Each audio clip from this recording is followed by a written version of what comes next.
The First Day of Happily Ever After by Catherine West. Meggie woke first.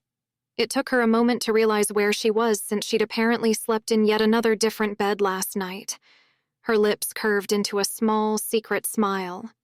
It was nearly a miracle that they'd made it to the bed at all. They'd nearly fallen asleep on the fur rug in front of the fire. And while this was probably the 6th or 7th different bed she'd slept in over the last 10 days, this one was different. She wasn't going to wake up somewhere else tomorrow, disoriented and alone. Tomorrow she'd wake up in the same bed again, and the day after that, and the day after that. Nor was she alone. Her hand splayed out over a warm chest, dusted lightly with dark curls. She could feel his heart beating under her palm, hear its steady lub-dub under her ear. It was slow now, not the rapid thunder she'd heard last night after he carried her to this bed and she'd curled up beside him, laid her head on his chest and let her hand drift down. A kiss brushed lightly over her hair. "Morning, baby," he rumbled, his voice deep and rough with sleep. Meggie's hand moved over his chest and his hand came up to caress hers as she caressed him. "Morning, Brav," she whispered. "Come here and kiss me." Meggie raised up a little, pausing to look at him. He looked more than happy, secure, at ease, adoring. She fitted her lips to his, and the warmth and softness of his lips moving gently against hers had her toes curling where they rested against his calf. His hands swept up and down her back in long, soothing strokes, and she savored the moment. This is what my happily ever after looks like, Meggie thought. This is my life now. "I love you, Meggie," he breathed and pressed a kiss to her neck. "I'm yours forever, baby. Yours forever." Afterwards, he moved onto his side and pulled her into his arms. This was the position she woke up in, Meggie realized, and rested her head on his damp chest and listened to his thundering heartbeat go back to normal as he whispered words of love and adoration and praise. They breakfasted together in his suite, their suite, Meggie operating the replicator and introducing him to her usual simple breakfast. "What are we going to do today?" Meggie asked, blushing as her eyes slid past his to the open bedroom door where she could see the bed with its freshly replicated sheets. She was surprised when Brav's mood suddenly sobered. "Did I say something wrong?" she asked, as he put his orange juice down carefully. His hand came across the table to clasp hers. "Nothing wrong, sweetheart," he assured her, but his eyes were very serious as he folded her small hand into both his own. "Meggie, we have to talk about Colin Walt." She pulled her hand away, suddenly hating him for mentioning the man who had abused her when she was a teenager, when she'd been so happy in the present. "No. I told you last night we brought him into custody yesterday. The timeline is up to you, but do you want to keep him hanging around, or do you want that piece of filth judged for what he did?" "It takes time to organize a trial," Meggie prevaricated. "No, it doesn't." She looked up in surprise, realizing only then that she'd been studying her orange juice intently. "On Earth, it takes months, if not years, to get to trial." Brav frowned. "That isn't fair, neither to the accused nor to the victim. Here, a trial is convened as soon as possible." She looked down again. Her hands drew together and she plaited her fingers. Without looking up, she said quietly, "I don't think I can go through with it, Brav. I wish I could, but—" He gave her time until she was ready to go on. "I can't get up in front of a court and tell a bunch of strange men what he did to me. Even when I told you I didn't give you details. I couldn't stand it if someone asked me questions about it. Brav, I'm still shy about being intimate with you. I couldn't possibly speak aloud the things he did to me." "Speak aloud?" he repeated, surprised. Meggie looked up. He placed his hand over hers. "Gods, Meggie, that's barbaric. Is that what they do in your legal system? Force a vulnerable person to speak aloud the details of a violation in the presence of strangers?" He seemed genuinely appalled.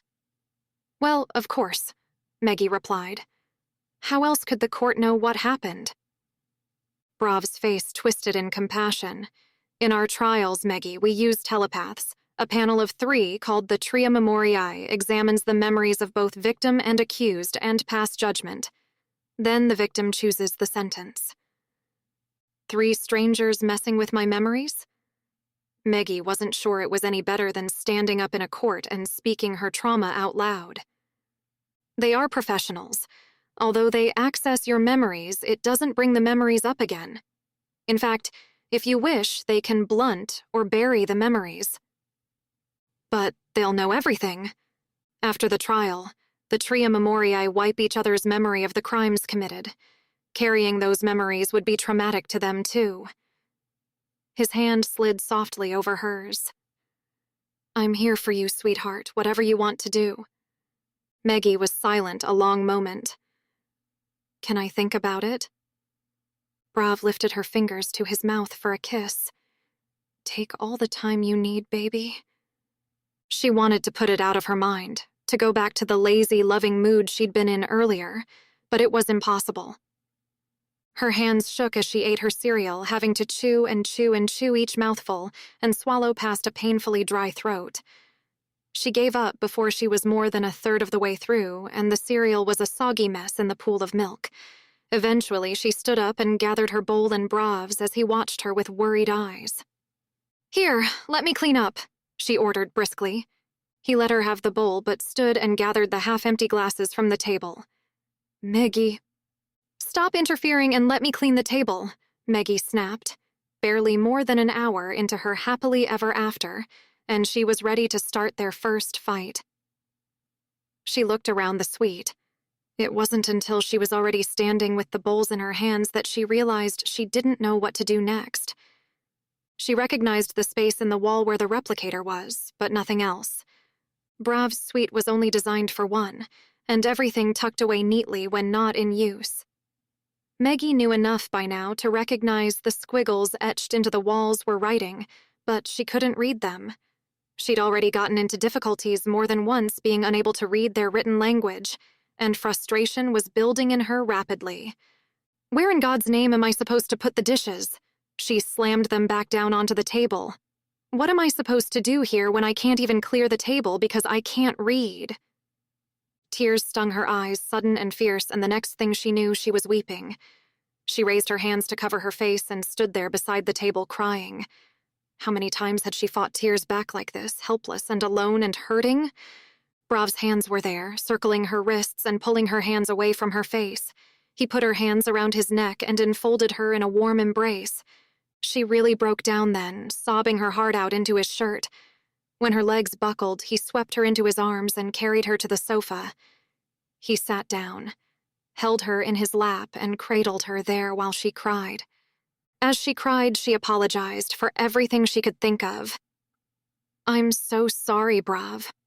I'm sorry, I shouldn't have shouted, shouldn't have slammed the dishes. It's not your fault I can't read. I'm so sorry." He interrupted the flow of broken words with a gentle finger on her lips. "You're hurting, baby, I know that. I love you." This only made her cry harder. It was like all the tears she'd kept inside all these long, hard, lonely years were all welling up at once. Through it all, Brav held her, stroked her back, her hair, and told her again and again that he loved her more than anything. Eventually, her tears dried up. Brav gave her a handkerchief and left her briefly to go into the bathroom and return with a damp cloth to clean her face. "I'm so sorry," she began again, but he interrupted her with a gentle kiss. "Do you really want to learn to read?" he asked. Meggie blinked. That wasn't where she thought this conversation was going to go. "Well, yes, of course I do." Brav kissed her again. "That's something easily fixed. I'd be more than happy to teach you. Actually," a thought seemed to strike him, "if you wouldn't mind taking lessons with the children, you could even attend the school if you wanted." "School?" she asked. "What school?" "Solace Station isn't just a military facility. Like many Guardian facilities, it also doubles as a place of education. The Guardians take in young boys and train them to become warriors. Part of that is receiving an education. I'm sure the teachers wouldn't mind if you sat in on a few lessons. Meggie protested, but the thought secretly thrilled her.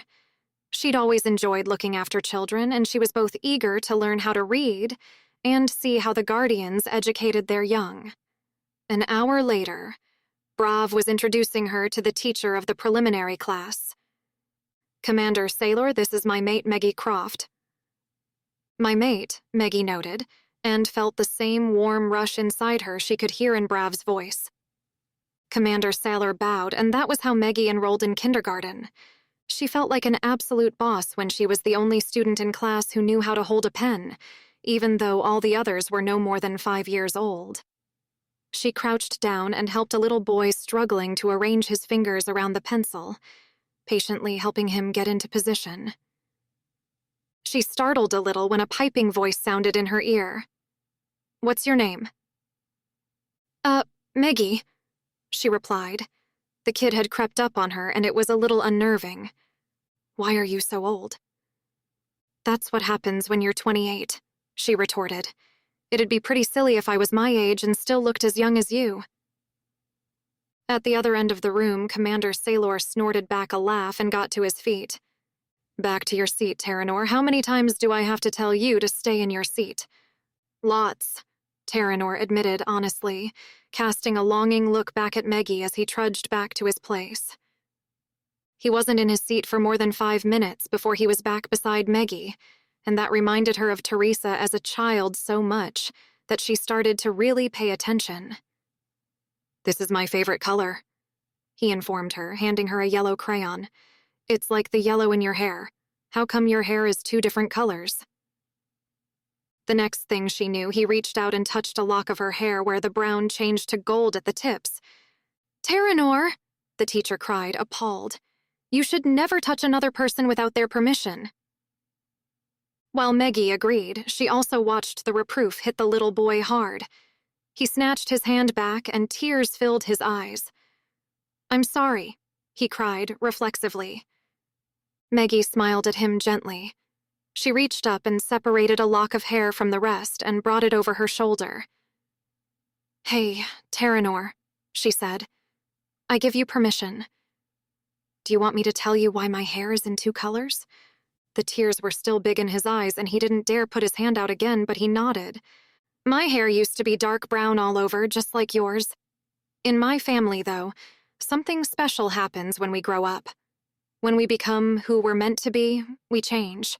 For me, it was the color of my hair." "Can I touch it?" he asked nervously, but clearly fascinated by the concept. "Sure." She held the lock of hair out to him. "I like that you asked me." He stroked the lock of hair almost reverently. "It's so pretty," he breathed. "How old were you when it changed?" "It was only a few days ago," she admitted. "It's very new to me, too." He looked up, startled. "It didn't happen until you were this old?" Meggie was too slow to conceal her smile, but quickly smothered it. "I was very sad when I was young. I wasn't able to be myself for a very long time." "Wow." He put her hair back on her shoulder and patted it, as if to make it stay. He leaned in and said, "I get sad sometimes. My parents sent me here because they didn't like me." Meggie felt like the quiet little confession physically hurt her. She wanted to hotly deny it, but she knew none of the details. Instead, she opened her arms and asked, "Do you want a hug?" He went straight into the embrace, and she wanted to cry and demand how long it had been since someone hugged him. "I like you, Terranor," she said firmly. "Do you want to be my friend?" She felt the sob go through his little body as he whispered, "Yes."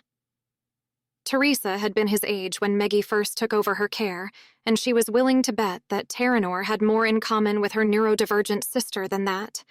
She released him. "Dry your eyes now, honey, and go get your chair," she urged. "You can sit by me, if Commander Sailor says it's okay." She looked up to find the teacher watching them. He nodded, and Terranor ran across the room to drag his little chair back to Meggie's side. After the lesson was over and the children had gone to lunch, Commander Salor congratulated her on the way she handled Terranor. To be honest, he admitted, with so many students, it's hard to give him the attention he needs. You're very good with the young ones.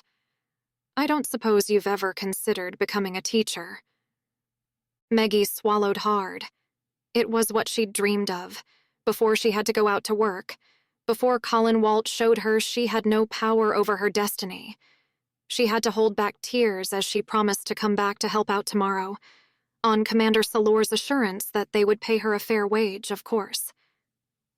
She felt like her life had stopped the day her mother disappeared, and it was only now, 14 years later, that it was starting up again. It was that thought that had her seeking out Brav. "Would you come with me?" she asked. "I want to go ahead with the trial, but I want to speak with him first." 15 minutes later, after getting permission from the warden, Meggie was standing in front of Colin's cell while Brav waited, at her behest, just out of sight. She wanted to see Colin's reaction to her. She wanted to see if he showed any sign of remorse. He did not. He blamed her for everything, from the abuse and repeated assaults on her as a teenager to his capture and arrest. He didn't think he'd done anything wrong. As far as he was concerned, it was her fault for crossing her legs during the interview. If she hadn't wanted everything he did to her, he reasoned, why had she taken the job? Brav held her afterwards, but she wasn't crying, even though he was shaking with repressed rage. It was no different from what she'd expected, but she'd felt that after all these years she had to give him a chance. The way he'd blamed her for his own actions and the things he'd confessed doing to others after her only made her more certain that she was doing the right thing. All that it took to start the trial was a word to the warden. Meggie and Brav were shown into an interview room, a blank, bare space with a single chair placed before a long bench. Meggie sat. Brav stood behind her, his hand on her shoulders. The Tria Memoriae filed in. They wore gray robes and silver masks covered their faces. "We are here to find justice," the first said, "in the matter between Megara and Colin Walt, both of Earth. Megara, do you consent to a reading of your memories? Anything we see or learn will be deleted from our minds once this trial is completed." "Did you tell them my full name?" Meggie asked, twisting to look up at Brav's serious face. "No," he replied. Meggie turned back to the three, trying to meet the eyes behind the silver masks. "I consent." She didn't feel anything. No traumatic memories rose to the surface. She just felt awkward and shy, which was business as usual. After several long minutes, the first of the Tria Memoriae said, "Thank you, Megara. Do you wish us to take away or soften the memories of the trauma you experienced?"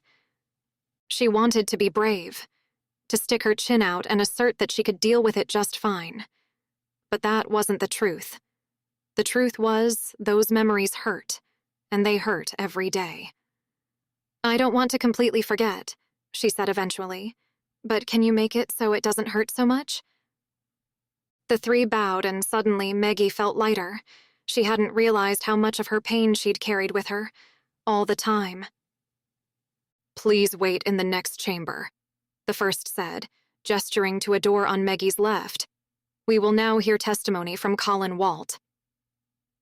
Meggie and Brav went into the next room. They were only there for a few minutes before they were summoned to return.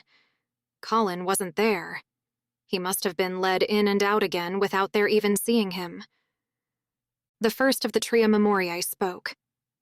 "We decree that Colin Walt is guilty of assaulting and abusing no less than 37 children, including yourself, Megara, as well as 64 adult females.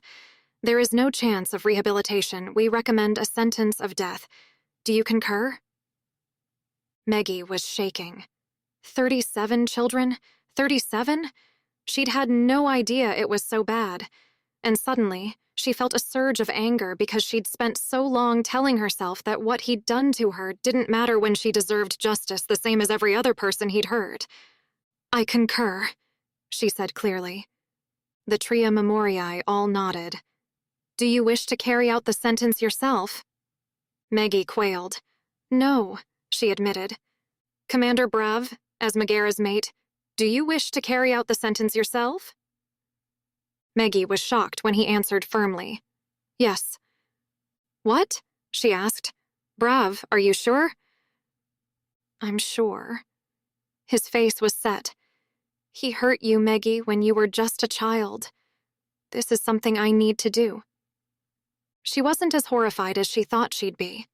Something about it felt right. "Very well," she agreed, getting to her feet. "I don't want to see it happen. I don't want to know how it happens.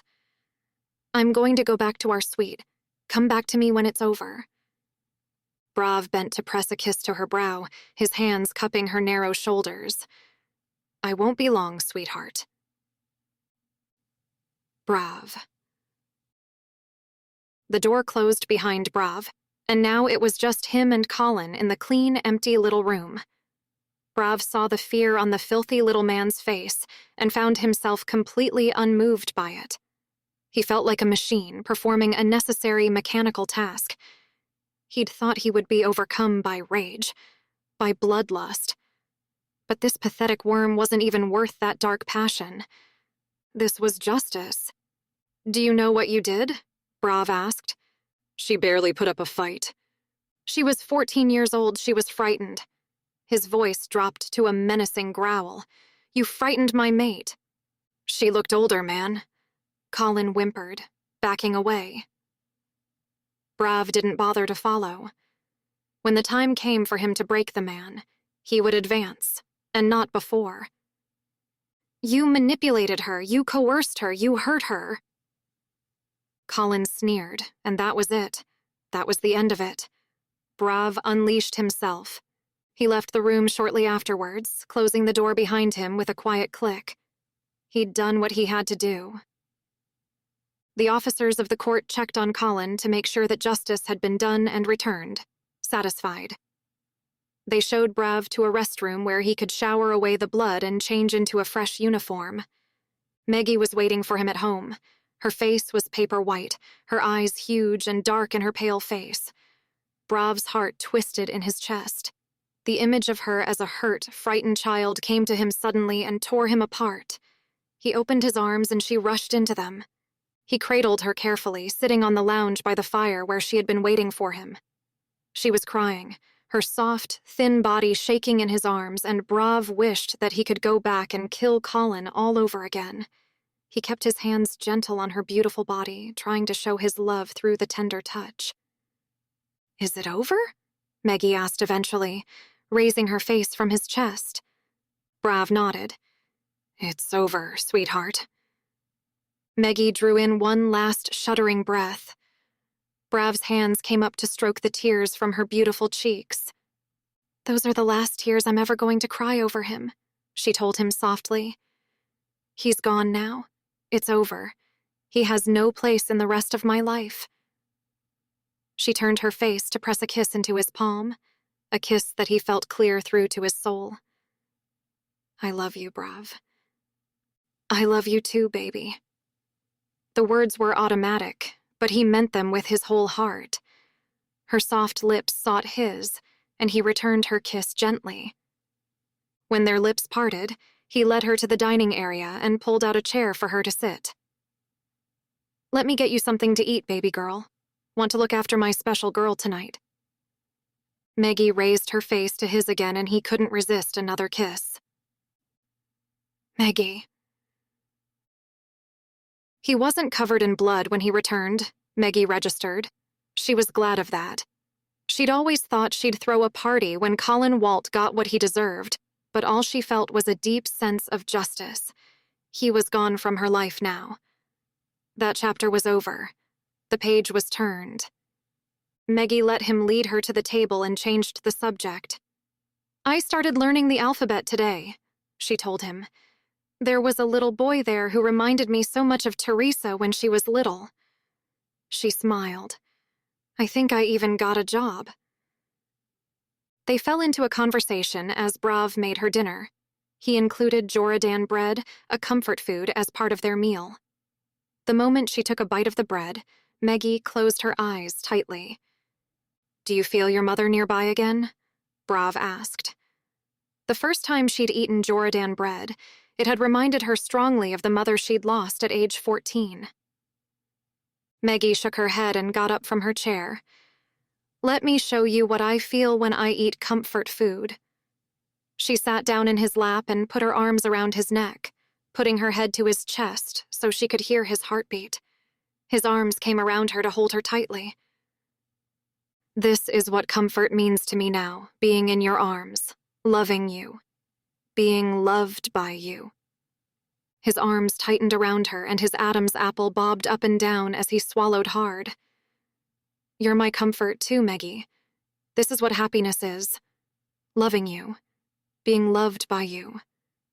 His mouth sought hers in a deep, searching kiss, and the way that he loved her, the way that he needed her, flooded her heart. "I'm yours forever, baby." "Yours forever, Brav," she echoed and kissed him again. The end. The House of the Gods series continues in Book 2, Defying Zeus. One man is a beast. One is shrouded in secrets. Both men are bound to her soul. To save them, Teresa will defy even the father of the gods. As a curvy girl with ADHD, Teresa knows how to fight for what she wants, and what she wants is Cairn and Mac, the two guardian warriors bound to her by the fates themselves. But Cairn has a secret, and lightning flickers behind his mental shields. Mac opens his heart wide to Teresa, but if the fragile threads bonding his soul to Cairn's are shattered, he will revert to an animalistic, beast-like state that terrifies her. When a deadly plague is unleashed on Solace Station, Teresa's sister is one of the first victims. The only hope for a cure is to find their mother who disappeared 14 years ago. Racing against time and guided only by a cryptic message, Teresa embarks on a perilous journey across a galaxy ruled by ancient gods. Her mother's trail leads to Tenebrae, the prison asteroid ruled by Zeus. Teresa discovers powers inside her that she never knew as her relationship with the two men develops. But Zeus's guards are right behind them, and Cairn's secret could damn them all. Teresa must defy the father of the gods himself to tame Cairn's lightning, and she must gather all her courage to face Mac in his feral state. There is only one way to tame the beast. And in the end, will all her struggles be in vain if she returns to Solace Station too late to save her sister? Read this scorching hot romance to find out.